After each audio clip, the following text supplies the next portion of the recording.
The preceding program was brought to you in part by the Cuckoo's Nest, which is located in Old Saybrook, Connecticut.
Welcome to this week's edition of the Pete Mezzetti Show. I'm Pete Mezzetti. It is actually transit night tonight on the Pete Mezzetti Show, and we're going to talk about River Valley Transit.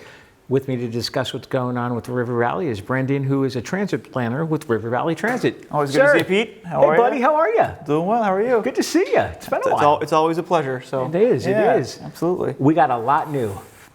Lots going on, as usual. Absolutely. Yep. And one of the other things that we're going to talk about tonight, besides what's on the agenda, is the trolley started. Yeah. We got the Clinton trolley. That's right. Got a good eye.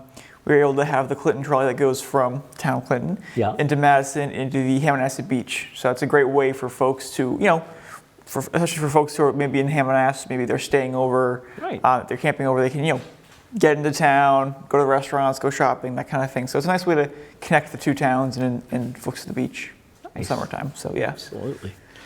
All right, so what's going on with River Valley? I guess we want to talk about service changes, which started on May 28th. They certainly did, and we had a series of service changes. Usually about every year or so, we'll have a relatively large set of service changes and tweaks.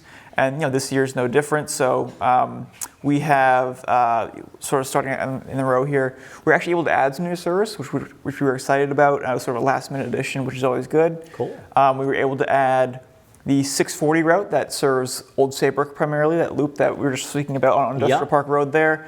That route, as well as Route 642, which serves Old Saybrook, Essex, and Dee River. And both of those routes before were every 2 hours, and now they're pretty much every hour throughout the day, which is great. So that's a big improvement. It might not sound like much, but going from 2 hours to 1 hour is actually a pretty big frequency increase, and it can make a lot of difference. So we're very excited about that, and that was sort of some last minute funding we were able to find, which is great. Joe's great at that. He always finds everything he can to keep us expanding, so that's awesome. Absolutely. We also added 644, so our route from Old Saybrook to Middletown, that big, sort of long regional route, that got Saturday service. So cool. Now we're up to almost all of our routes having Saturday service in the shoreline, and every route in Middletown having it. We only have one left to go. That's the 43 to get Saturday service, and then we'll have everything, all of our routes having some form of Saturday service. So it's exciting. Now, do any of the routes have Sunday service? Yeah, no, great question. So last year, around this time, we actually introduced Sunday service primarily in Middletown. Right. So a lot of the major Middletown routes got Sunday service, which was awesome. And I can say, based on our ridership, people are definitely using it, which is awesome. We had over 10,000 riders use the Sunday service this year, which is great. Cool. And we even got some Sunday service for our 641 bus route here in the shoreline that runs from Madison to Old Saybrook, and that route's one of our most popular routes in the entire system, let alone the shoreline, and that also got some Sunday service, so that was good. Cool. Yeah. Like to make sure, because people work, people go to, go see their friends. There's always Sunday. Was a dead spot day for our services for many years, so it's nice to be able to have the full 7-day-a-week complement of service. So. Right. Yeah. Now, how is ridership on the Sunday service? Yeah, so ridership's been great. I think we were just about 10,000 for the year, which is great. Oh, wow. We saw good ridership on Saturday nights, which we also increased, and as well as the weeknight increases. I think overall, just in general, ridership has been up, which has been great. We've seen both our fixed route ridership, so our traditional bus routes, are actually gone up a lot. both in Middletown and the Shoreline. And our extra mile programs are also doing quite well too. So we're seeing good ridership across the board, honestly, right now, which is great to see. And part of that's the expansion, but we're also seeing ridership that's doing well even on the non-expansion hours. So there's sort of a, not to get too transit nerdy on you, but there's sort of a theory that when you expand service on Saturday and Sunday, the more you expand service, you often also help your existing service because wait a minute, maybe I can book more trips now that it becomes more convenient. People might use it more. So the more service you have, it's kind of like a chicken and the egg. Sometimes the more service you have will actually help even improve existing services you had. So, and we seem to be seeing that. So that's nice to see. Now, last time you and I were together, we talked about Extra Mile expanding to the town of Guilford. That's right. Yeah. So how's that going? It's going very well. We actually expanded into 3 places. So we had a pretty big expansion. Yeah. So last year, so rewind the clock back in May 2028 of 2024. We only had just the Old Saybrook Zone, which I know you've used before. Extra Mile. Absolutely. And for folks who don't know, Extra Mile is an on-demand service, kind of like an Uber or Lyft, where you request a ride in advance, or not in advance, on demand. So you can actually book a ride. I could pull up my phone right now and book a ride for Extra Mile and pick me up. So that's kind of the unique thing about it, and you're going to get a pickup within 10-15 minutes. So that's pretty cool. You can go anywhere within a certain zone. So, our major zone today is our Old Saybrook Zone with portions of Westbrook and Essex. Well, when 2024 came around, we applied for 3 new zones. And as you mentioned, one of them is Madison and Guilford, which is our largest geographic zone by far. It's the entirety of both Madison and Guilford together, all in one big zone. So it's a very big zone. We also had a zone in East Hampton to try for a rural area, and then a zone in Middletown. So we had 3 new zones, and I'm happy to say the ridership on those has also been excellent. I believe in this year, this is coming from nothing. So these zones did not exist before. So you have to factor in that the first couple of months we're still gaining steam, but I believe in Madison and Guilford it was around 11,000 to 12,000 people, which is great. Cool. And 13,000 people in Madison and Guilford and 11,000 in Middletown, which is excellent. And then about 2,000-3,000 in East Hampton, which is a little more rural. But overall, especially our Madison and Guilford and Middletown zones are doing great. Yeah. And we're seeing really good ridership, and it's continuing to grow. The graph, it's literally a straight. You couldn't draw a more straight line for growth, which we love to see. So it's doing well. Yep. There's plenty of room for more growth, so people should definitely check it out if you're in Madison and Guilford. Yeah, we're not at capacity at all. We still have room to grow. So if you do live in Madison and Guilford, it's $1, or East Hampton or Middletown or Old Saybrook, it's $1.75 to get anywhere you want in a certain zone. So it's a pretty good deal. It is. Yeah. And I believe, is the zone in Old Saybrook going to expand? Because it expanded a little bit, yeah. So it's going to expand, not drastically, but right now it doesn't serve Ivoryton. Right. So we're going to have a little addition to kind of include a little bit of Ivoryton. And one of the things one of the questions that we often get is, well, why are you leaving this place out or this place out, or why aren't you going here? Why aren't you expanding the zones, right? And once you expand a zone, you basically have to add more vehicles, which means more funding, right? So if you have a zone that in the entire state of Connecticut, you would need thousands of vehicles to operate that efficiently, right? Yeah. Versus if you had, just Old Saybrook, Essex, and Westbrook, we operate about 2 to 3 vehicles at any given time in that area. Right. And Madison and Guilford's about 4 or 5. So it scales based on the size of the zone. So you can't just make a zone infinitely big, because then it'll require more funding to operate. Or you'll have 3-hour wait times, and no one wants that, and then the service kind of goes away. So you have to strike that balance of covering a lot of areas, but also not covering too many where you make it too big and it becomes an ineffective zone. Right. If that makes any sense. But exactly. Yeah. And I was actually on the buses not long ago, and I noticed on Extra Mile and on Dial-A-Ride that they have the scanners. Oh, for the fare payment scanners? Yeah. So for those who aren't aware. And I also saw them on the big buses too. Yeah. So they're predominantly for the big buses. So those scanners are fare payment validators, and those are for our Tap and Ride program, which is a state-funded program that we are the pilot of. So we're the only transit district right now in Connecticut that has these devices.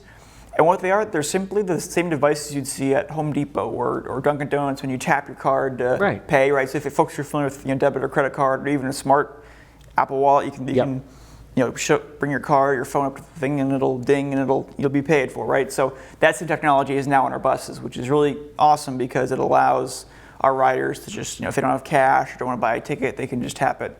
And I like to clarify with these too that they didn't take anything away, so No. we're not. So you can still pay with cash, you can still pay with the tickets, you can still do all the things, or token transit, but it just adds a new way to pay, another convenient way to pay. And so I know I was just in Boston this weekend to visit my family, and it was awesome. They also installed a similar thing on the subway. So if I'm going to go to the kiosk and buy a ticket, you just go and you tap your card and you're on. So I think that's cool. That's the same thing we have here for these buses, and there is a plan to make it statewide.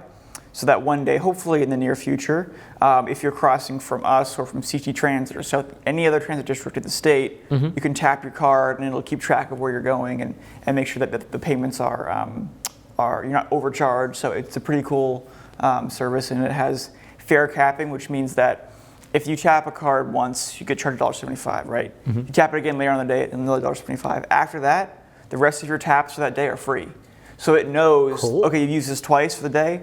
Anything else, you've upgraded to the daily pass. So it's a pretty cool thing for cost savings. Wow. Yeah. That's neat. Yeah, it's pretty cool. Yeah. That is pretty cool. Yeah. Now, as far as with the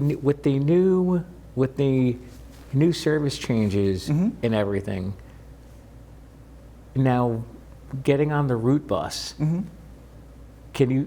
can you flag the bus down anymore? Or so you can definitely still flag the bus down. And actually, you reminded me that one other thing we changed for this go round is we also changed a couple of bus routes. So I'll just mention the 582 bus route, which is in Middletown, the 642 bus route, which goes from Old Saybrook to Deep River, and then the 645 bus route from Madison to Middletown. Those routes did change a little bit. There weren't massive changes, but they tweaked a little bit.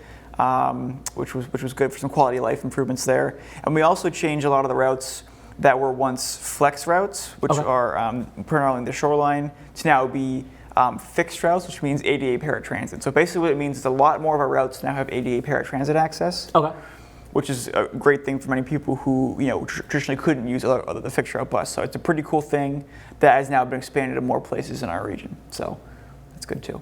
Would you mind sticking around for another second? I'd love to. Absolutely. All right, we'll be right back. Sounds good.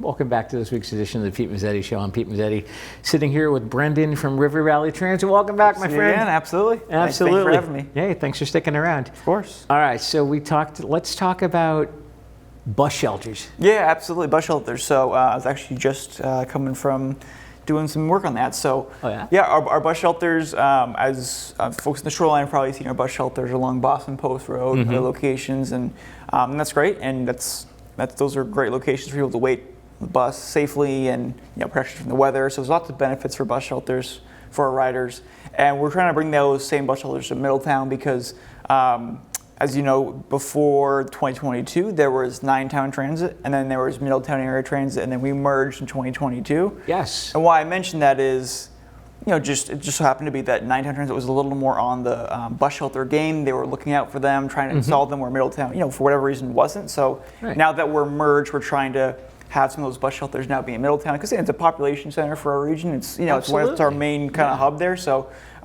we're working with the state of Connecticut. They have this great program called the Bus Stop Enhancement Program. It's a 5-year program that CTDOT is working with different transit districts on, and the whole aim of that program is to improve bus stop amenities. So including as big as bus shelters, but also benches or trash cans and lighting, that kind of thing. Just make the experience of riding transit more attractive and better for existing riders and attracting new riders. Cool. And so the long and the short of it is, for our first round here, we're going to be installing 4 bus shelters in the city of Middletown. We just work with the city of Middletown, so we've amended some of the zoning codes now so we can install these shelters, and now we'll hopefully be having a public meeting on June 25th at the City Hall through the Planning and Zoning Committee to have our locations approved. All right. Those locations are on High and William Street, which is kind of in the Wesleyan campus area, right? Sure. So we're trying to attract that student ridership for our fixed route buses. We have them near Stony Crest Towers and Newfield Towers on Newfield Street, which are large apartment complexes and have both high-rise apartment complexes, but also more low-rise apartment complexes. Lots of density and lots of existing ridership. And we see people waiting out there today. We'd love to have them a safe place for them to wait and hopefully attract new riders. Okay. And then our final one is our FedEx location in Middletown. So FedEx is one of the biggest employers in our region, and as no doubt has plenty of ridership. So we have an even bigger bus shelter there for the shift work, because at certain times during shifts of the day, we'll see lots of people hop on the bus, which is great. So we want to make sure there's a nice big location for people to wait there. So we're very excited about that. Those are our first 4. We have others in mind that maybe I'll talk about in a later date. But these are our first 4 to get. We want to get these installed in the ground. It's been a long time we've been working on these, so we want to get them in the ground. But then we'll circle back and maybe do some more in the future. But anyway, we've made good movement and progress on those, and hopefully we'll be getting in the ground, hopefully before the fall, winter kind of time, so you can see them pop up. I actually saw one of your bus shelters recently, the one across from Staples in Old Saybrook over by Monroe Muffler. Absolutely, yep, another one you're talking about. Ocean State. Yep.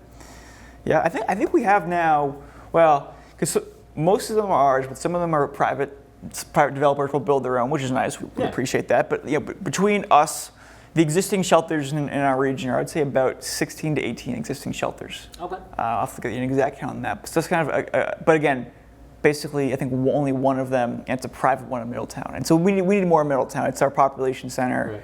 There's definitely a need for bus shelters. So we're working with them to get those installed.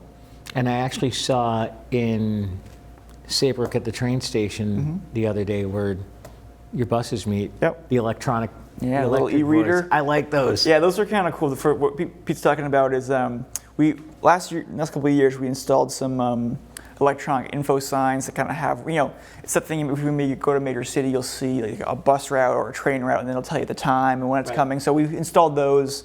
We have some small ones for our shelters. We have one in Old Saybrook, as you mentioned, at the train station, and then one at our other transfer point at the Scranton Gazebo in Madison, where we transfer 2 of our routes and also the New Haven route. So we have those there, and then we have big overhead signs in Middletown and a big 7-foot tall kiosk that again has a map and the the route times and all that. So it's kind of just a nice little modernization upgrade, and I think it's something that people appreciate. So those are definitely some cool upgrades. Wow. Yeah. Awesome. Yeah. They're just finally now. It took a long time to get them right because we had some issues with the timing, but it's starting to come together. You're starting to tweak everything. Starting to come together. Everything's coming together. Yep. And I was also on one of the route buses not long ago. Yeah. And going from Old Saybrook to Madison. Okay. Yep. And 41 there. Yeah. The announcement came on. Oh yeah. Or it announces every next stop. I'm like, holy cow. That's another tricky that's one new. too. That's new. Well, it's new, but it's also not. So that's a whole nother story. That's a 2 or 3 year old project. That one's. Oh, is it? Yeah. So we've had those for a while. The problem is, our software provider has not been the best about whenever we make changes to the routes. But sometimes the settings get all wacky, so we'll have to go. Yes, but so how it should work is it should chime at select stops, right? So like not the major stops, exactly. So if we have 70 stops in a route, it should not be chiming 70 times, right? But it's something that we're still working on to try and calibrate. Trust me, it's been a little more of a headache than it should be, but we're working on that. So again, maybe if there's just 70 stops, maybe 15 or 20 will be announced. Yeah. Approaching Westbrook Outlet Mall or approaching the old, the Stop and Shop, the big ones, the train station. Every little corner you get right. That can be frustrating. So. That's crazy. Yes, it is. It is. You're not wrong. But some systems like that. So some systems will. It also depends on the route. With the 641, the one you're talking about, there's so many stops. Yeah. So like it does get annoying. But for some routes where it's a little more sparse, it's okay to call every stop. It just depends on the service. But that's one of their default settings. But Absolutely. yeah.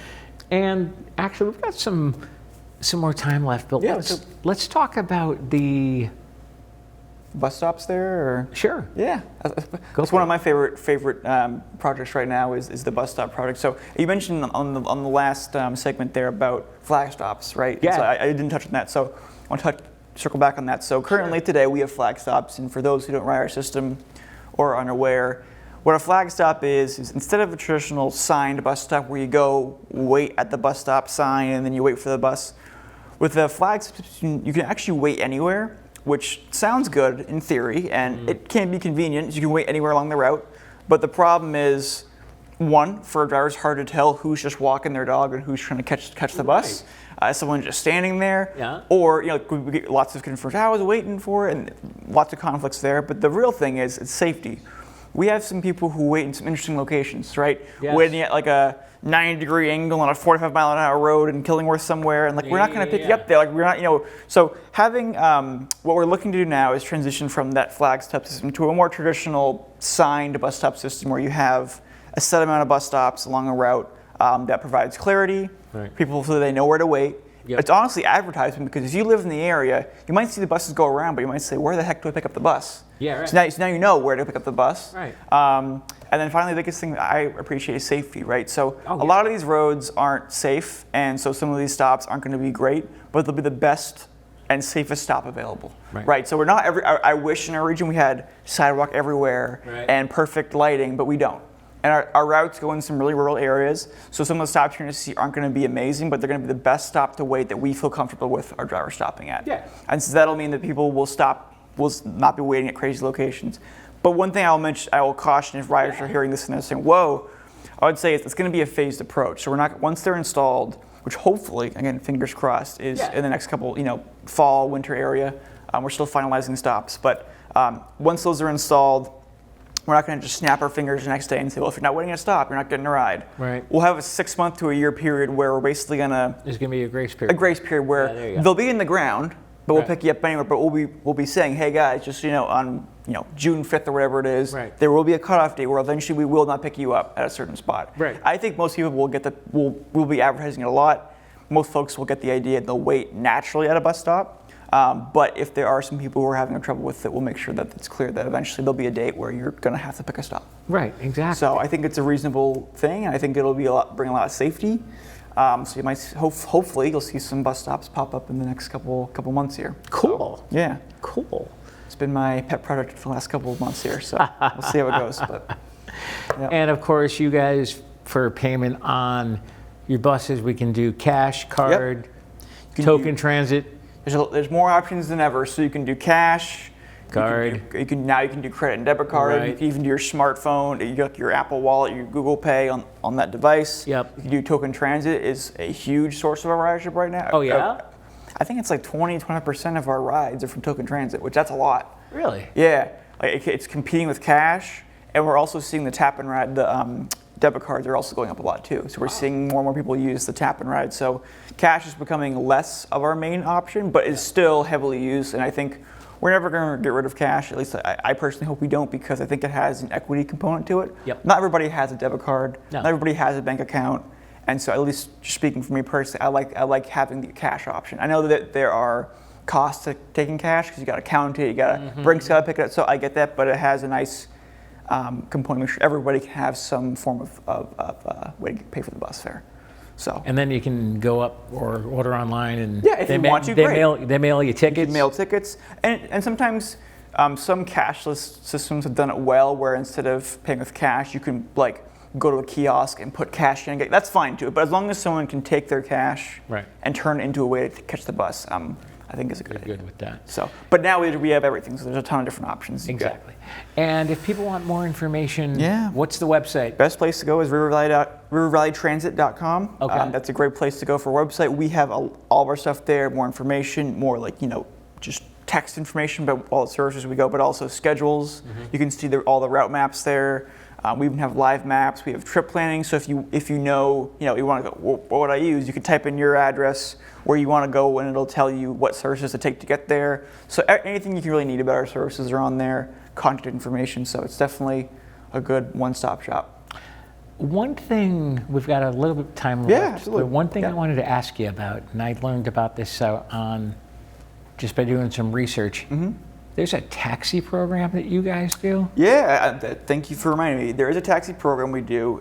It's called, we've got a couple. So one of them is through New Freedom, and it's called a taxi voucher. Yeah, it's one. That's the one I'm thinking of. Basically, how it works is, so we have a pretty, I think for our size and our funding, we have a pretty comprehensive transit network. Right. But we know that there are many of our riders need to get beyond our 16, 17 towns we serve and need to go somewhere farther out, like New Haven or Hartford, right? So this program allows people to pay half a taxi fare, and we'll pay the other half. Cool. So it's a way to kind of like take the sting out of a taxi ride, which is great for people. People do use it. We do see people use the taxi voucher program, and it's a nice way to get people engaged. And we're also going to be bringing in the Encompass program, which is another taxi type program. Okay.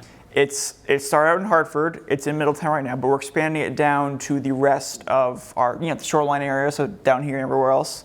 And what's cool about that, that's a program where for $5, you can get anywhere 8 miles for $5 on a taxi ride. So if it's a local trip, it's super cheap. I can tell you. Let me tell you this: taxi rides now are insane. Yeah, I can probably imagine. We got someone quoted from Essex to Middletown for $200 round trip. That's a flight.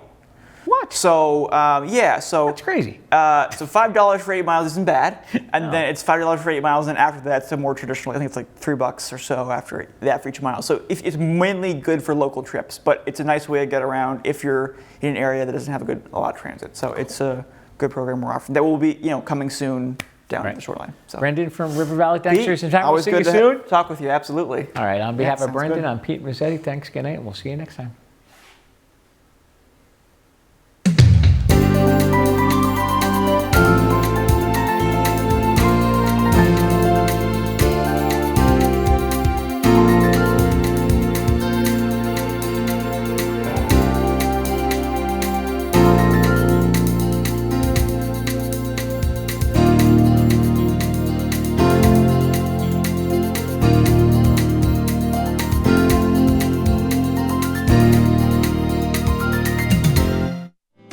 The preceding program was brought to you in part by the Cuckoo's Nest, which is located in Old Saybrook, Connecticut.